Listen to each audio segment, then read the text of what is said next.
నంద్యాల పట్టణంలో ట్రాఫిక్ సమస్యను నియంత్రించేందుకు చేపడుతున్న చర్యల్లో భాగంగా మున్సిపల్ కార్యాలయం ఎదురుగా ఉన్న ఫంక్షన్ హాల్ వద్ద ఫంక్షన్కు వచ్చిన వారి వాహనాలను రోడ్డుపై పార్క్ చేస్తూ ట్రాఫిక్ సమస్యను సృష్టిస్తున్నారని, అలాగే సలీంనగర్కు వెళ్లే ప్రజలు ఈ రోడ్డు నుండి వెళ్లాలంటే అనేక ఇబ్బందులు పడుతున్నారని ట్రాఫిక్ సిఐ మల్లికార్జున గుప్తా తెలిపారు. అదేవిధంగా శ్రీనివాసనగర్ సెంటర్లో ఉన్న హాస్పిటల్కు వచ్చే వాహనాలు రోడ్డుపై నిలపడంతో అంబులెన్స్లు వెళ్లే సమయంలో సమస్యలు ఏర్పడుతున్నాయని, ఈ రెండు ప్రాంతాలలో ఉన్న ఫంక్షన్ హాల్ మరియు హాస్పిటల్ యాజమాన్యానికి అనేక సార్లు హెచ్చరికలు చేసినా వారు పట్టించుకోవడం లేదని సిఐ అన్నారు. కాబట్టి మున్సిపల్ కమిషనర్ వారు ఈ రెండింటికి ఎన్ఓసి రివైజ్ చేయించేందుకు చర్యలు తీసుకోవాలని సిఐ సూచించారు.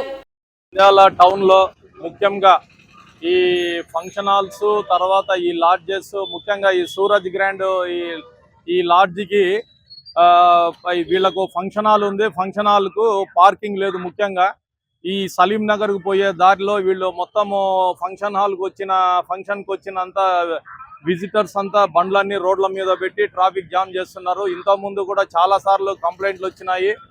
అక్కడ సలీం నగర్ కు పోయే పబ్లిక్ అంతా పార్కింగ్ చేయడం వలన ట్రాఫిక్ ఇబ్బంది అవుతుందని చాలా సార్లు చెప్పాము వాళ్లకు.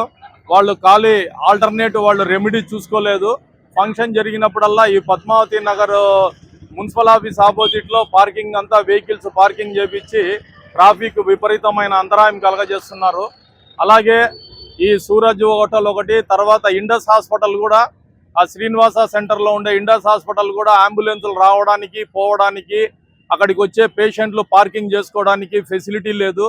ఈ కన్సర్న్ ఆసుపత్రి మేనేజ్మెంట్, ఈ యొక్క హోటల్ మేనేజ్మెంట్ లో పార్కింగ్ ఏర్పాటు చేసుకోవాల్సిందిగా ట్రాఫిక్ పోలీస్ స్టేషన్ నుంచి కోరుతా ఉన్నాము.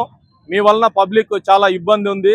ముఖ్యంగా మున్సిపల్ కమిషనర్ని గారు కూడా నేను కోరేది ఏమంటే, వీళ్ళ యొక్క ఎన్ఓసి రివైజ్ చేసి వీళ్లకు పార్కింగ్ ఏర్పాటు చేసుకునేంత వరకు వాళ్లకు ప్రెజర్ చేసి వాళ్ళకు పార్కింగ్ ఏర్పాటు చేసుకోవాల్సిందిగా చెప్తున్నాము. అది ట్రాఫిక్ పోలీస్ తరఫు నుంచి సూచిస్తా ఉన్నాము.